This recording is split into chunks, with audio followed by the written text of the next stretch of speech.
What's up, Bobby? How you doing, man? Good. Let me start by saying I really liked him at Wisconsin. I loved him at Arkansas. And you know what? The love affair has stayed at Illinois. I'd never rooted for Illinois in my whole life. And here I am watching games after games, messaging coach like, that's what I'm talking about. I never watched a full Illinois game in my life, coach, but congratulations on, your first year there and a really successful first season. Do you feel the same way? Thanks, Bobby. Yeah, obviously, really excited. The familiarity. I'm from Illinois originally, right? So that was kind of cool from the get go. But to come back and be in a conference where we've had success and really grew from my opportunity at Arkansas. Really, then the 3 years after that with the Patriots and the Giants, really got to see some things. And like as we all probably are, right? As we get older, we get the best version of ourselves. So it's kind of a fun time to be a head coach again. What is it like when you go and you're an assistant with an NFL team or you're a consultant or whatever role that you're having? Because a lot of different coaches do a lot of different things, and obviously you're coaching with the NFL squads there. When you go and the level is just, it's like all your best players, but every one of your best players because it's all nonstop super athletes. Does it take a second to adjust to how fast and big they are? Bobby, it's kind of funny. So when I went to New England, we had quite a few Arkansas guys, right? In the D line room, there was Trey Flowers, there was Dietrich Wise. We had a couple other guys that I had at Wisconsin were there with me, and I remember literally the first time we were going to be on the grass. Like for us coaches, you talk about when you get on the grass, right, for the practice the first time, and I remember pulling into the parking lot that day. It was like a little before 5, and sun wasn't out or anything, and I ran into Coach Belichick. He pulled in at the same time, and I go, I can't wait to get on the grass today. And he goes, yeah, you're going to love it. It was basically just it was an OTA, which is really kind of like basic skills, drills, fundamentals, no footballs or anything, just kind of working with the players. And I remember going in the locker room afterwards, after practice, and I sat down and I'm like, Jesus, these guys are good, right? And they all started laughing. And I thought about it, right? Like in college, you'll have as a position group or even as a head coach, you have some really good players that kind of stand out, that you're like, okay, that guy's going to be pretty good. That guy's going to be an NFL player. This guy is an NFL player. And then you get to that level there and you realize you're working with the elite of the elite, right? Every drill you did, every kid from the first kid to the last kid is just at a different level of play. And that's probably the game changer that really makes a statement. Is just how good those players really are. You're dealing with the best of the best. Does that give you a new perspective when you're back at a Power 5 school in a major conference, obviously, and now that you've worked with NFL players and adult men, that it helps you differentiate like who can really make it at the next level or what they need to do to make it at the next level? It does to a certain level, a certain content, but it also probably makes you appreciate how much growth a kid can make, right? Like everybody has a certain level of talent, everybody has a certain level of gifts, but it's how you can kind of give those guys the tools to play at a higher level. And it kind of, when I was walking in the building, I'd asked a friend of mine that had coached at both levels. I said, what's the number one thing you can give me? And he said, literally, it doesn't matter, college, high school, pro, if you can give players something that he can feel he can improve his game to a different level, play at a different place than he'd played the day before, they're going to love you forever. And that's very, very true. The only difference in college, they're trying to get playing time, and there is the NIL world now as we know it. But in the NFL, if you can make them that much better so they can play one more year longer or get one more bigger contract or do something that they can provide for their family, that's worth its weight in gold. Do you have a kid that you think of now when you just think of development and they came in maybe redshirted even, and by the time they left their junior or senior year, you actually watched and took part in so much development that you were so proud of them, but again, you could use them as an example of somebody who, maybe was a 2 or 3 star kid, and then by the time they left, like they were thriving in the NFL. So literally when I walked into the job at Arkansas, I put a little presentation together, and I showed them 3 players. I showed them Joe Thomas, J.J. Watt, and Russell Wilson. And the reason I did that is at the time, they were one of the 3 hottest NFL players, right? And their jerseys. I looked at NFL.com, and the 3 best-selling jerseys were those 3 of those guys were in the top 10. And I showed that to my Arkansas crew because I said, hey, right now, sitting in this audience, sitting in this team meeting room, the next Joe Thomas, J.J. Watt, and Russell Wilson are here, right? Like I promise you, they're going to either be here currently or they're coming in the room shortly. And then when I came here to Illinois, I showed them those three guys again, but I also showed them then, Trey Flowers, Frank Ragnow, and Hunter Henry. And I took Trey Flowers, who had signed a contract for $90 million, right? I had taken Hunter Henry, who became the first tight end in the draft and was now one of the highest paid tight ends in the NFL, and Frank Ragnow, who we recruited out of high school and developed. He was literally the highest paid center in NFL history. And I told them, listen, when I took over Arkansas, I showed them these Wisconsin. I'm taking over Illinois, and I'm showing you the last two places I've been. And I just know in this room, these players already are sitting. We just have to discover, develop, and build them. And then now the things are coming to truth here, right? Like I have a corner that, in the time when I came in the room, he had started 5 games as a college football player, and he may go into this year's draft as one of the top 10, 15 picks in the NFL draft. His life's going to change overnight. And that's when you begin to see those things take place. Speaking of Devin Witherspoon, which that's who you're referring to there, like what makes him, because I was looking at some boards, I mean, he's the top-rated corner on a lot of these draft boards. Obviously, he can run. He's an athlete. But what makes him special where these teams go, like, that's the guy we need? You know what, Bobby? I think it parallels a lot with your story. It parallels a lot with my story. I think when kids start with little and achieve the things at the highest level that they can realize the benefits of that come back tenfold, right? And it doesn't matter your profession. Obviously, you've taken an arena and turned it into something. I go back all the time. I talk about a quote what I got when I was early on in coaching, where Confucius says, "Choose a job you love. You'll never work a day in your life." Right? And I've been coaching 30 years. I don't know if I've worked a day yet. Right? I know you have parlayed it into a business and an opportunity that has been financially rewarding for you, but also the way you've given back. And I think Devin Witherspoon's the same thing. He came in as a unrated. He wasn't a 1-star, a 2-star, a 3-star. He was not rated, 0 stars.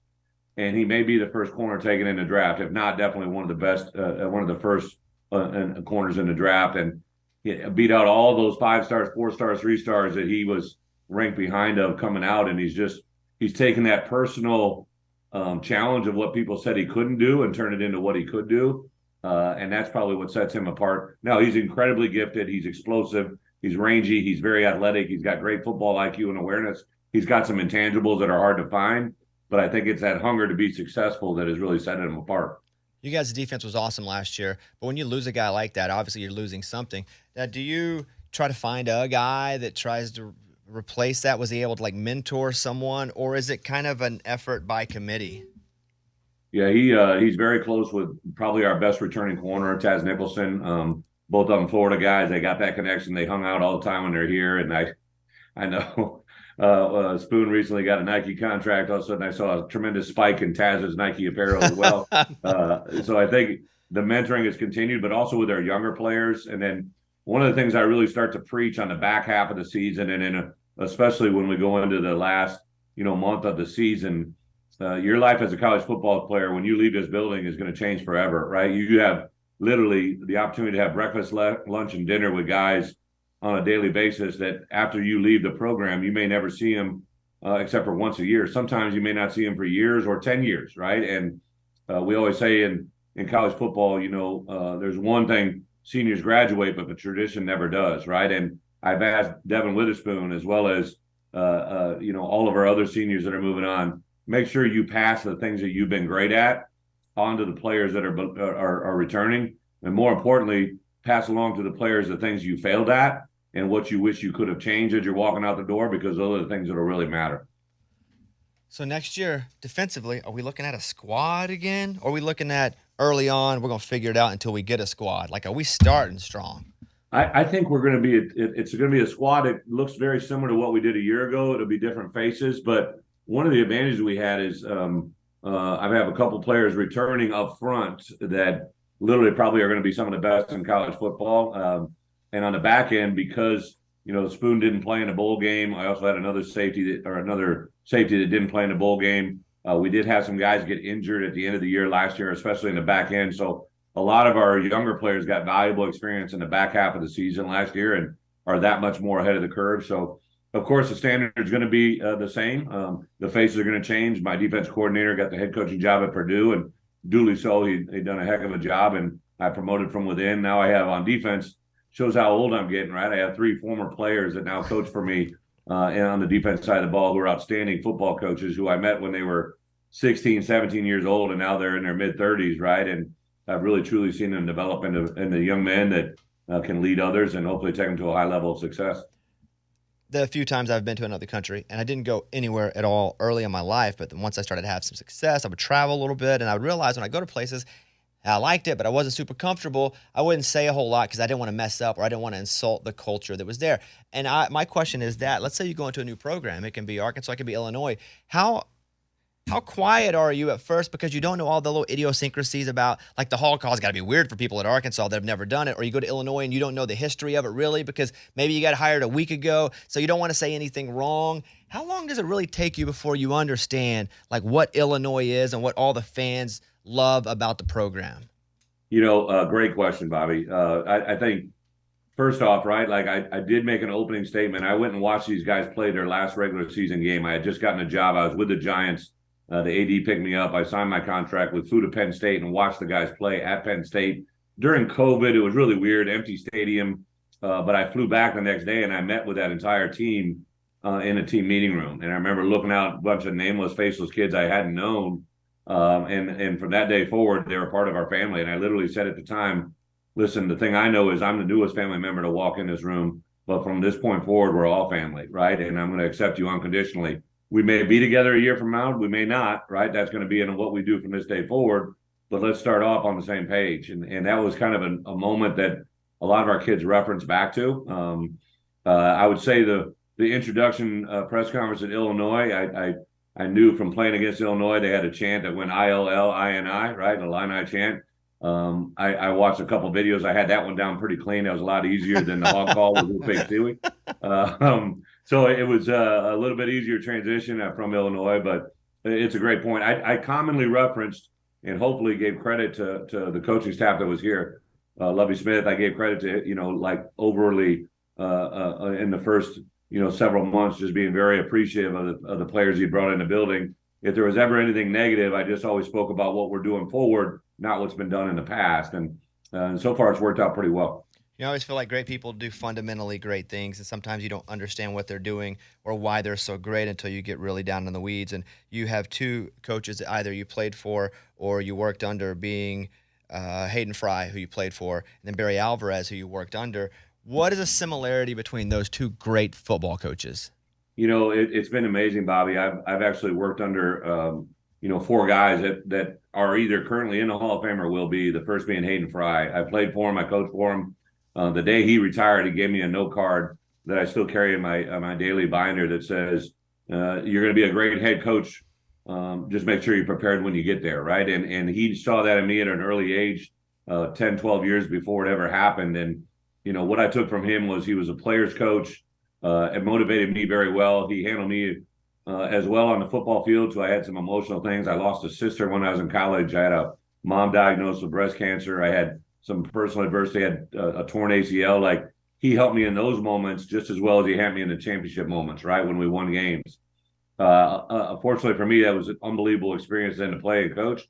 And then I worked for Bill Snyder at Kansas State, who ironically worked under Hayden Fry, right? So a lot of the same continuations. And then I jumped into Coach Alvarez and worked under him as a D coordinator, and then worked as his head coach as a AD. And what commonly happened with those 3 coaches was all of the things that Hayden Fry had established, I had saw bits and pieces. Hayden was a great motivator, great strategist. Bill Snyder was an unbelievable work ethic, leave no stone unturned and do it over again.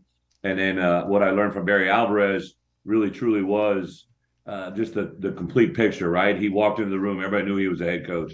He had tremendous bravado. He had confidence. One of the sayings we say all the time in this business is volume reflects confidence, right? And if you don't speak with volume, it's usually because you're not very confident. And Barry definitely gave me that. And I had the great fortune of going and working under Bill Belichick, who might be one of the best that's ever coached a game for 2 years, and learning from him as well. And I had to stop with Kirk Ferentz, even though I was at Iowa. So I've literally been around 5 Hall of Fame coaches that have been the best in their business. I've only got 3 more questions for you, and I'll let you get back to whatever.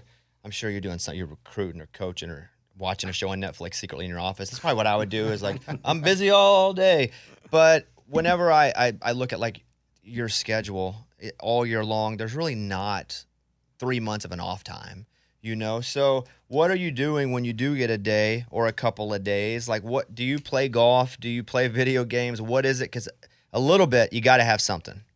Yeah, obviously since last time we've talked to Bobby, you're a married man now. When I first got to Arkansas, Jen and I had been married for 1 year, but we had our first child when we were at Arkansas. So now I have a second child, Briella and Brexley, 5 and 4 respectively. That just have tremendously changed my outlook, my perspective, my daily walk in life. Right. So that's been it. So my spring break back in the day, I used to go to a certain part of the world and fish a fish that I've never caught before, right? Whether it be a marlin, a grouper, a snapper, a red snapper, whatever it was, like it was just different. Now, my spring break this past month was in Disney, getting to know Mickey, Minnie, and Goofy, right? So that's changed a lot. Because I have small kids, I really don't do much golf. We built a beautiful home here on the edge of town, and I think COVID taught us a lot, right? So in my home, I have an office now outside, and I have a little cabana, and then I have an office attached to it that really allows me to do a lot of functional work at home. So even though I may not come into the office all day, I can just put a 3 or 4 hour workday in my out of season. So we do get about 6 weeks out of the year that we can kind of relax a little bit. As a head coach, I don't ever get to totally relax, but there are moments that you got to take full advantage of. And if I can steal a moment where I can, drop my girls off for school, if I can go to a school function, a parent-teacher conference for a half hour and get away for a little bit from the office, I've really tried to capitalize on and keep a balance that hopefully makes this thing great. I have 2 questions left. So TCU and Georgia playing the championship game, and they had made some shirts that said TCU national champion, just like in the NBA. In the finals, they have shirts that say whoever loses national champion, and they send those shirts off or they burn them. When you leave a school and you've got so much gear, if that's Wisconsin or Arkansas, where does all that go? Usually first, sometimes I just return it to the equipment room to players.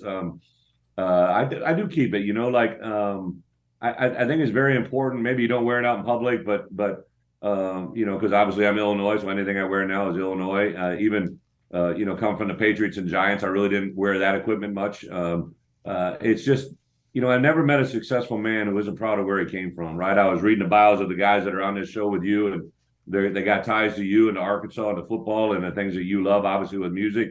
I think there hasn't been a successful man who isn't defined more by his moments of adversity than he is by his moments of success, right? I mean, I know we learn things when we do well, but I learned a lot through some adversity, of every step of and walk of my life. And because of that, I kind of keep on to those memories because they're the things that make you who you are today.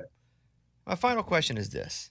Let's say someone's coming to a game, and let me just insert 2 teams here. Let's say it's Illinois and it's Iowa. And they're like, I'm going to go big game, but I'm a fan of Fresno State. And they decide to wear a Fresno State jersey to an Illinois-Iowa game. Isn't that the dumbest thing you ever heard? There's no need to wear another team. That is a pet peeve of mine when you wear a team that doesn't even matter to a game of 2 other just to prove that, this is my team. You also hate that, right, Coach? I think neutrality is always good, right? Like if you're not going to wear the orange and blue of Illinois and the black and gold of Iowa, neutral is good. It was funny. I played at Iowa, right? And now coach at Illinois. So I have a group of college buddies, about 5 guys that come every year to a game. Whether I was at Iowa, whether I was at Kansas State, whether I was at Wisconsin, Arkansas, Patriots, Giants. And of course, this year we're getting ready to play, and they're like, "Oh yeah, we're coming to the Iowa-Illinois game." I'm like, "Come on, man! Like, what are you doing, right?"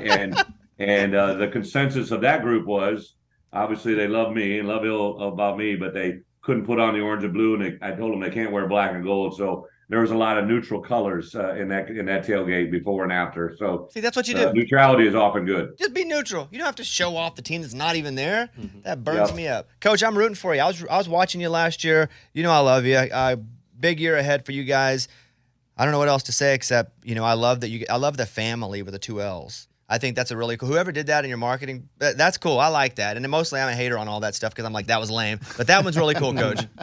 We always say that we just got a little more love in our family, right? That's why we put an extra L in there. But Bobby, big fan of yours, man. Listen to you all the time, and continued success. Congratulations on your marriage, and Woo Pig ILL. Thanks, Coach. See you soon, buddy. Take care.